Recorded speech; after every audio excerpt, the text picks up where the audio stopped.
Hey everybody, this is Pat from NeQter Labs here with NeQfer, and we're going to be going over uh, pretty much the same old that we've been going over for a couple months with some new things. So we'll look to get the screen share going. There we go, and we'll essentially be covering 215.5. I know a lot of people on here have seen what we've gone over, but it's always good to rehash. So we'll be going over the 215.5 update. Uh, just a brief mention, if anyone has not gotten up to 215.5, we'll cover some of the progress there, of how to get there. And then we'll also just be rehashing features and talking about what's coming up in future with NeQter Labs. And also just wanted to mention, hope everyone had a great 4th of July holiday last week. NeQter, we were fortunate enough, we were able to take the week off as a company, so got some R&R, but now we're back to hit the ground running. So we shifted to July 11th, the second Tuesday of the month because of the holiday last week, but we will be having our webinar next month, first Tuesday again at 1 o'clock, just like we always do. So as I mentioned, we'll be going over 215.5, just a very brief rehash of the update process for anyone on 214 or any of the older versions. We had a new agent update. We'll be able to also review just a breakdown of all of the things included in 215.5, and then some future looking of what we got going on, what we have in the hopper, and also we'll open it up to general Q&A. So any questions, welcome. We can rehash anything and go through the platform as needed. So 215.3, just wanted to touch upon, that was kind of a watershed update where we crammed a lot into that. A lot of people on here have already done that, but just wanted to rehash just a couple things to remind everybody. If you have an older version, or maybe you've uh, gotten a new NeQter VM or something like that, but essentially when it comes to 215.3, this was a regular in-place upgrade. There was a lot of shifting sands underneath the software. We had to move from the underlying OS of Ubuntu 18.04 through 20.04 all the way up to 22.04. So major shift because of that. It was a longer upgrade, about 2 hours or so. We have some people who, fortunately, we've gotten them off of it, but some of our users were sitting on 214.4 or previous upgrades, and we just got to power through and get all the way up to the latest and greatest. So there was 215.3, and then we had a couple small updates with 15.4 and 15.5, which is the current. So as always, with any update or just general health of NeQter, make sure you have sound backups, and try not to at all costs power cycle during an update process. With any of the smaller updates, it's not really an issue. With this one specifically, power cycling not recommended, especially in between operating system upgrades. So just wanted to briefly mention that, and we'll keep going into some of the newer things that we've added with 215.5. One of the things that we did have with 215.3, if you haven't used it already, we added in some more granularity with user permissions. So there's of course the element of when we provide a NeQter, we provide a default admin. and then you can create multiple admins.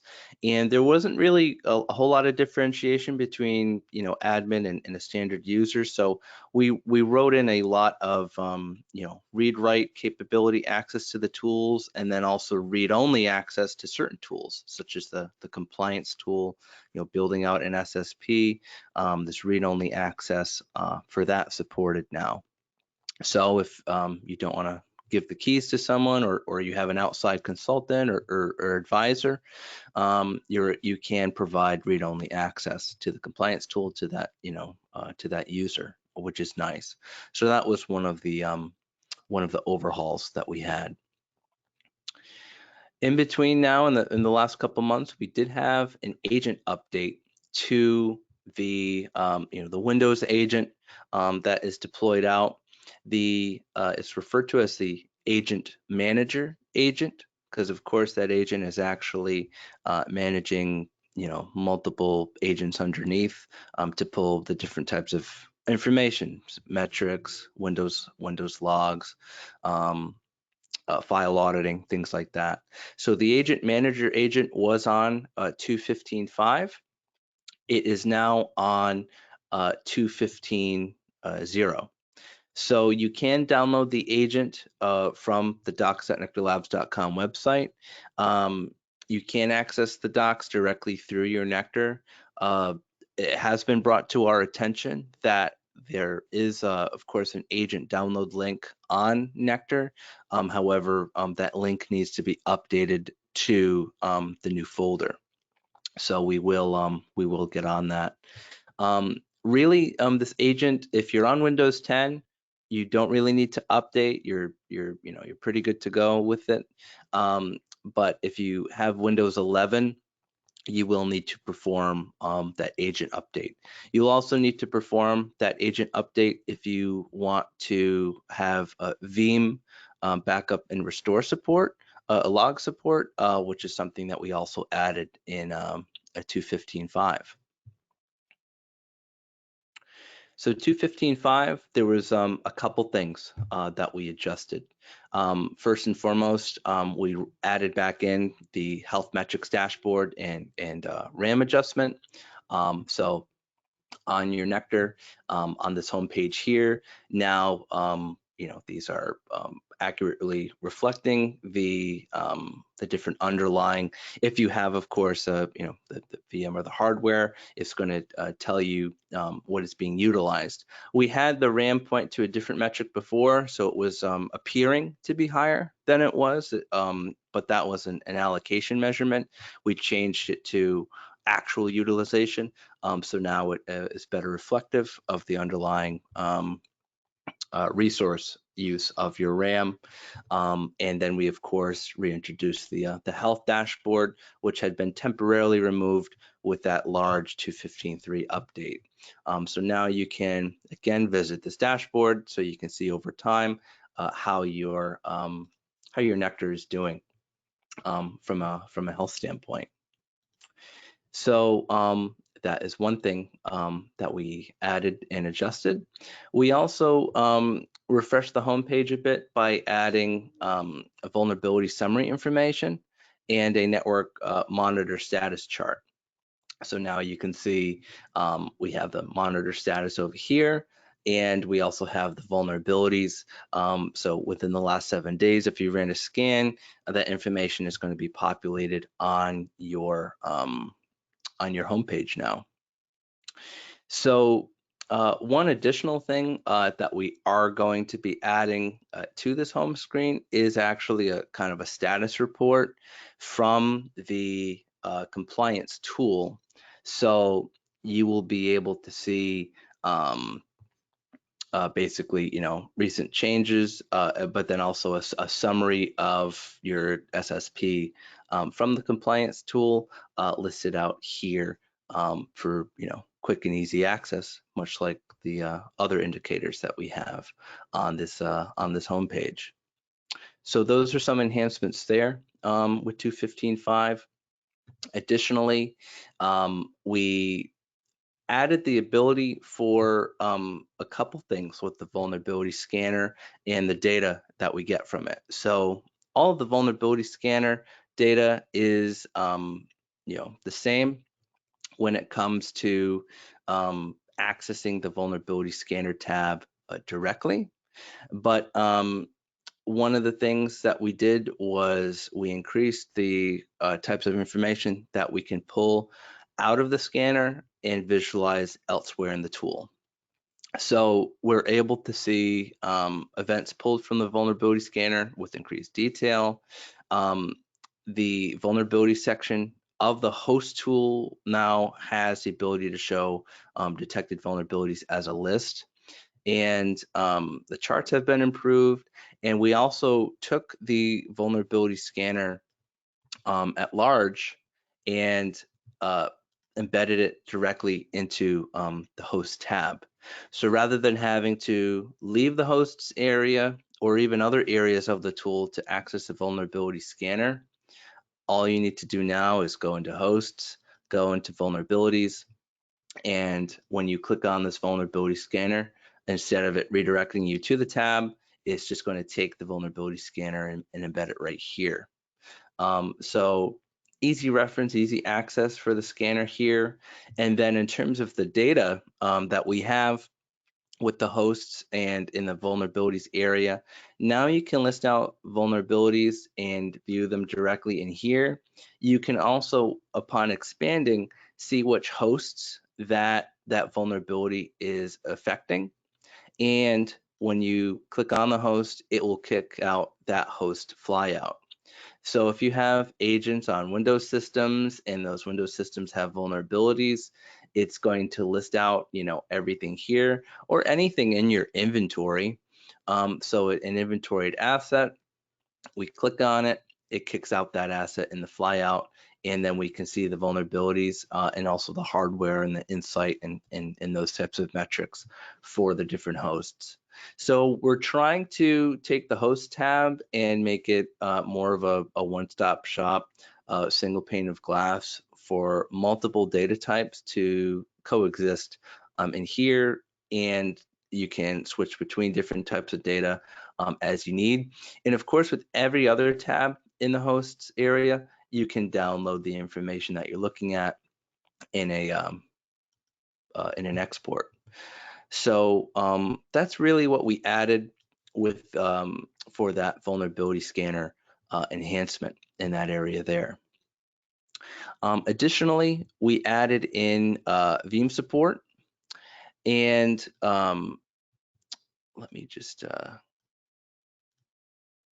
we go. So for Veeam support, that's actually going to be included in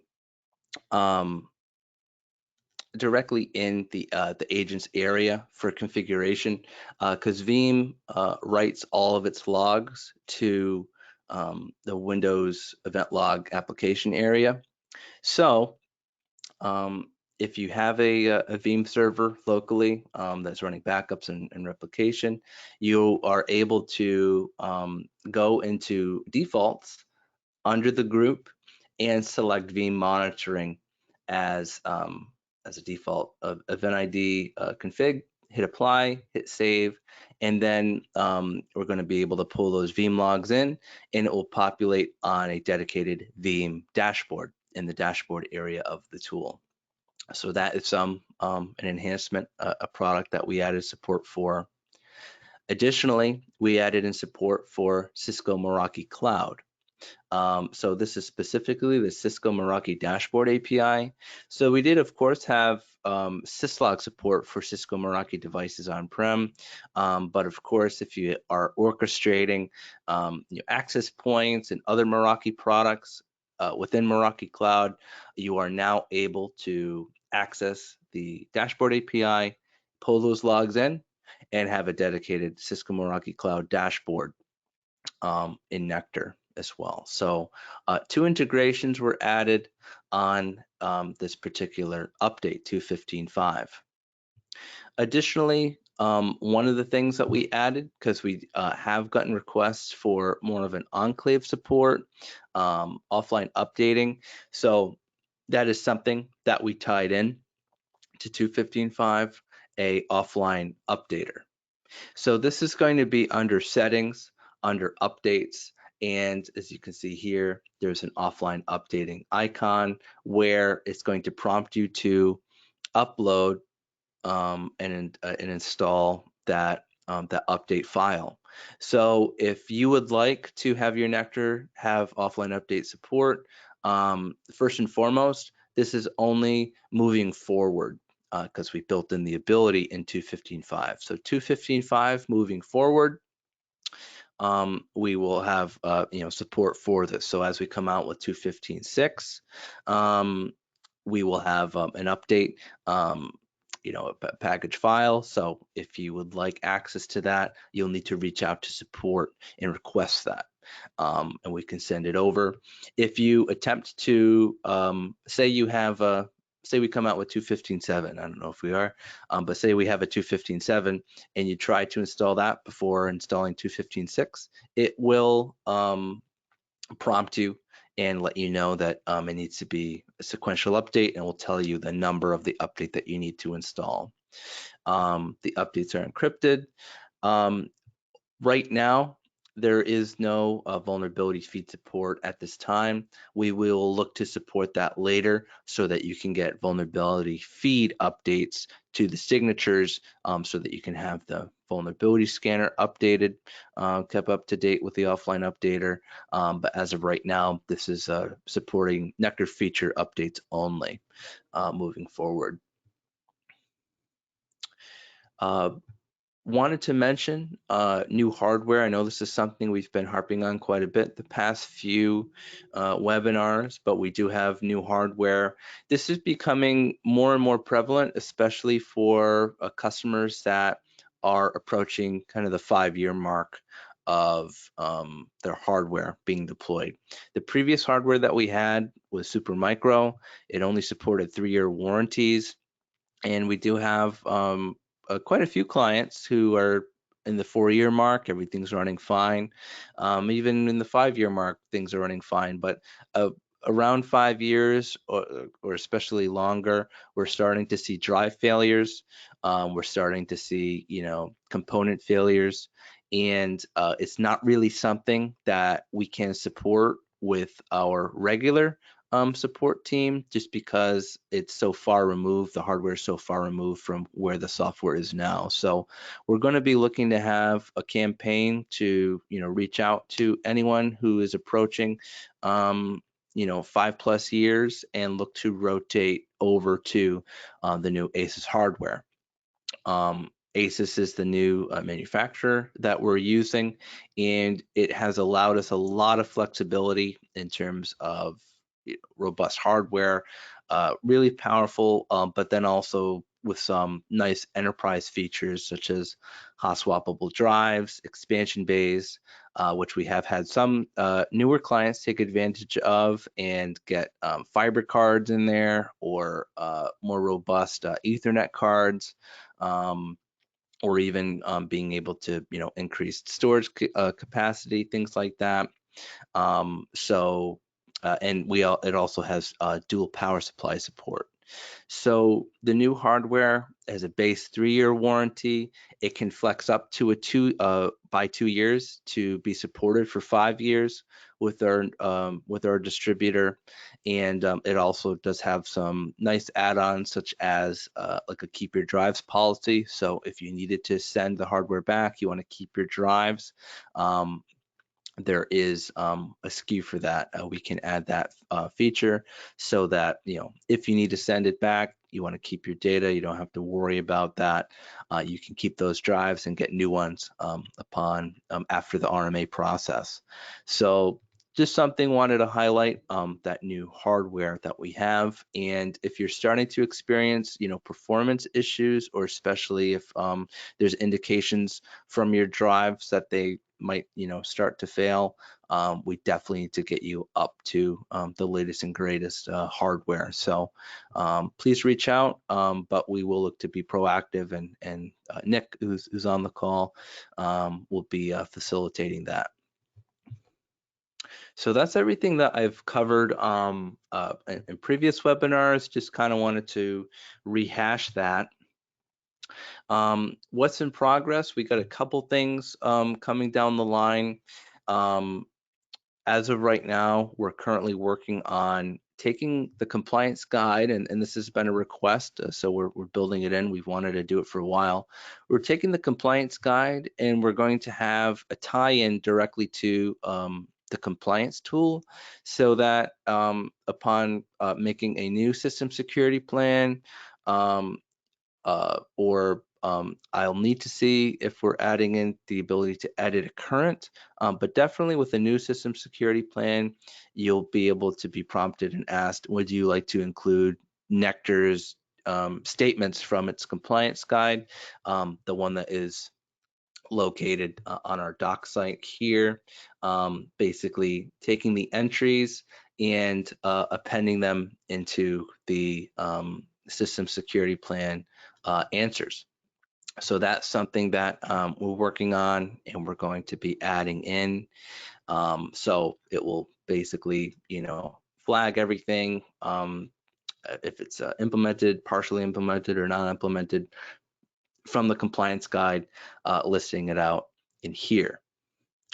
Another thing that we currently have, Red Hat agent support. So we have that in testing. We're pretty sure it's close to being good to go.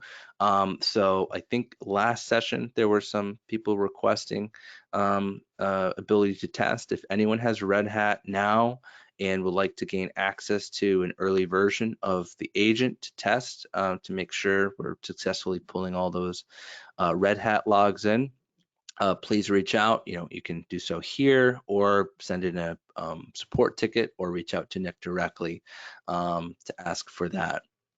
And this kind of doesn't apply to current customers, but something I wanted to mention, especially if there's any partners on here.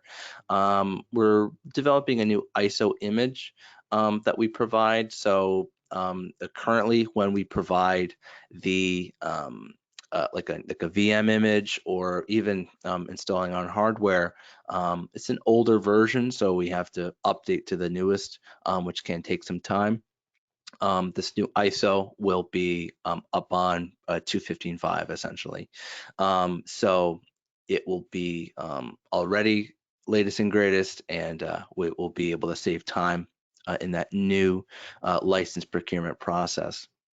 And one thing I didn't mention on here, but it's something that we are in process of, is moving from Elastic to OpenSearch. That's not going to be something that's going to be a crazy update or change kind of the look and feel of NeQter too much. It might a little bit, but we're going to preserve everything, move it over, so that there's little issue adopting that new, all of the interface is going to look, similar and feel the same. We're basically making that shift for a variety of reasons, but one of the biggest ones is the flexibility that we'll have to build in more features, more support. And so that's just something that we're kind of working and we'll look to have out for hopefully end of the year is the target for that shift to OpenSearch. But we'll be having some updates between now and then, and we'll be covering them with the monthly webinars. And that's everything on the platform itself, the software. Um, One last thing I wanted to touch upon, and please, if anyone has any questions, throw them in the question area or send them in the chat and we'll get those answered for you. Last thing, at the end of July, end of this month, we will be attending the Navy Gold Coast in San Diego, July 26th through 28th. It's on Wednesday through Friday this year, which is a little bit weird. Typically, it's more of a Monday through Wednesday thing, but it will be at the San Diego Convention Center. So anyone on the West Coast, Anyone who is, attended this in past, or if you're unaware of what this is, it's a major focus for getting contractors an audience with Navy personnel, other branches, and then of course, primes and things like that. So it's a huge show. Thousands of attendees, lots of exhibitors. We will be there as a sponsor. So if anyone's on the West Coast, anyone's in California, anyone in the San Diego area, please feel free to drop by or maybe catch, one of the after conference events, and we'll catch up. So we do have a booth. Need to find the booth number, but we'll be there. So if you're there, hopefully we can link up. I will be going out there, and we will be I will be bringing one of our newest members, Jose, um, to that show.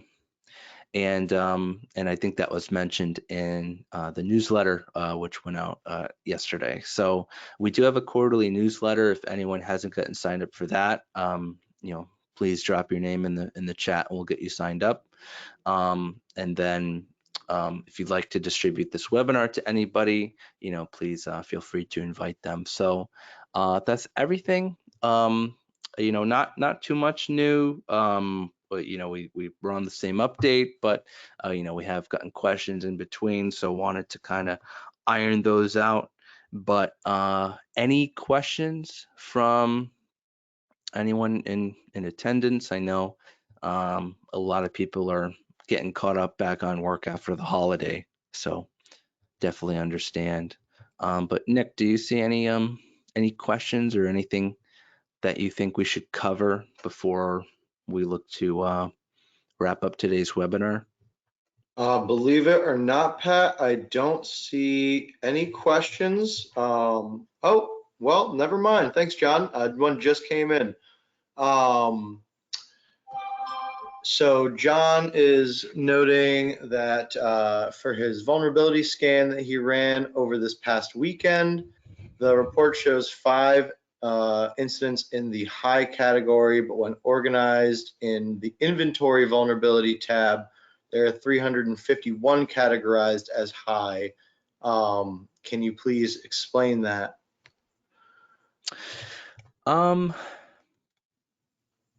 Not from something I know. That might be a view or maybe a a potential data issue. I think that would be something worth opening up a ticket for and inspecting, because that's not something that I've personally seen. So it would be definitely best to get our team's eyes on it, so we can make sure that there's maybe a filter applied, or something coming from there. The only thing maybe from a time standpoint, because you mentioned the report shows 5, but in terms of with the vulnerability scanner, the reports are that moment in time when the scan was run and which results are showing up under that particular scan, so they're organized like that. But like so if we see 8 here, there's only 8 in this report. But when the data comes into the host in the vulnerabilities area, it's going to be a summation of whatever you have applied from a time frame standpoint. So just make sure that you don't have like a 30-day window from a timeline, because then it will aggregate all of the vulnerabilities and list them all out, and it will say that you have more so than maybe that single scan that ran the past weekend. Other than that, if there's not a filter applied and it's just a appears to be different data, let's definitely uh, open up a ticket and inspect that specifically. But yeah, that's important to distinguish. The vulnerability scanner will package all the vulnerabilities in each report or each scan as it ran, and then the host vulnerabilities tab is going to be a summary of all of your scans, all of your hosts. So if you have different scans running and the vulnerabilities are located separately in those reports on the vulnerability scanner, they're going to be combined in the views on the host vulnerabilities tab. So that's just important to emphasis. Same deal on the dashboard, since with Elastic everything is time focused, while with the vulnerability scanner it's more scan by scan focused. So that's the only thing I could think right off the top of my head that it could be, but definitely worth looking into from a ticket standpoint.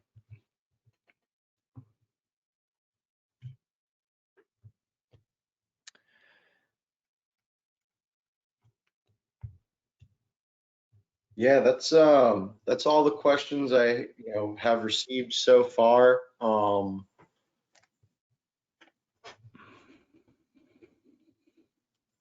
Alec, yes, I Mhm. can provide you with the agent file if the download link is not working for you.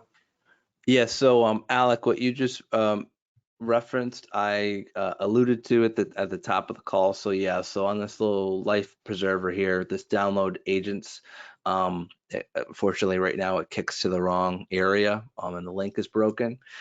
So you can, so Nick can of course send you the agents, but for everyone else who's interested, if you open up the doc site, go to the how-to guides and click on Agent Manager Deployment Guide. The inventory and agents file is right here, this button, and that is up to date. So that is how you can access the agents now. If you still have trouble, reach out to Nick or open up a ticket, please. But yeah, we will be fixing that link on the main, NeQter software. In terms of, I think we have another question, Nick. Yep, yeah. Jeff Campbell was wondering if we have fixed any specific bugs with our latest update. So every bug that was fixed is referenced in the change log, where you can find one of two places, of course, on the doc site under change log, or of course directly on your NeQter under settings in the updates area. We also included a change log on the newsletter yesterday. So yes, we did fix some bugs. We fixed 1, 2, 3, 4, 5, 6, 7, about 10 or so, 10 or more. Yeah, there's a few things here. So if there was a bug that you had in mind that you're hoping got fixed, hopefully it's listed here. If there's something new that cropped up or something that you've been waiting on, please reach out to Nick or open up a ticket and we'll see where it is in the queue. But yes, we fixed quite a few bugs in the 2.15.5 update, located under settings and updates or on the doc site change log.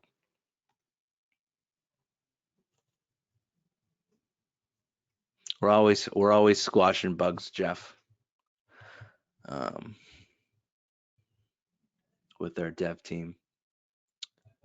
So yeah, all good questions so far.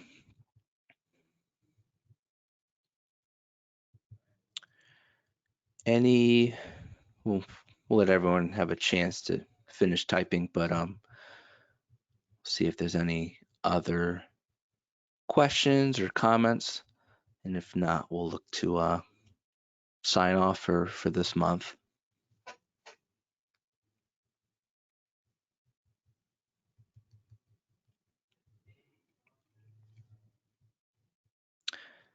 I think this was a short, succinct webinar, which is always good, but we always welcome questions. So Nick, do you see anything else on your end or anything that you think would be good to cover? I don't see anything else on my end as far as questions to be answered. And, usually I have at least one thing from, clients I've been speaking with, but so far, I mean, everybody has had no issues with the platform. One thing you could potentially touch upon just for maybe users with WatchGuard firewalls. The only thing I've seen come up is just questions about any potential fixes for the parsing of WatchGuard data. I know we have one issue on the WatchGuard dashboard right now. Mhm. But outside of that, I don't really have anything to add for you. I mean, you kind of covered it all. Yeah, with the WatchGuard, I know with 2.15.5 there was a parsing issue with older format WatchGuard logs that was fixed, but then I think there's still, as you mentioned, current issue that I think I saw in our developer chat, another commit that happened where WatchGuard apparently is elusive. There's a few different things with those logs. So we did fix some of it with 2.15.5. We thought we fixed all of it, but a new leak sprung up. So we will be getting that fixed too. So I don't know if there's a hot fix for that or if that will get wrapped up into the next update. But What I've been told, Pat, should be getting mhm. fixed in the next update. Okay, awesome. So yeah, and then we'll have the update come out, and then if there's something else that crops up, we'll add it to the queue and repeat, repeat, repeat. So yeah, so appreciate everyone's time, especially coming back from, if anyone took, vacation. I know how hard it is to come back to a large workload. So appreciate everyone's time today. Appreciate all the questions. This was recorded and as always is going to be uploaded to our YouTube channel. The only other thing I will quickly mention is if anyone is on the CMMC Discord or the CUI Center of Awesomeness Discord, we are hosting a 24 hours of CMMC event that's kicking off on Thursday at 5 o'clock. Victoria Pelletari is going to be the keynote speaker for that, and it's going to be 24 hours worth of content from different people in industry, different topics. Pretty pretty fun stuff. So if anyone has questions on that, please reach out, or if you're already on the Discord server, look forward to seeing you there. I will personally be hosting a CMMC Jeopardy hour. I'll be do my best Alex Trebek. So yeah, appreciate everyone's time. Thank you, Nick, for your time handling questions, and we will look to catch you all next month, the first Tuesday, which is going to be the first. So just a couple weeks from now. So thanks everyone, and have a great rest of your day.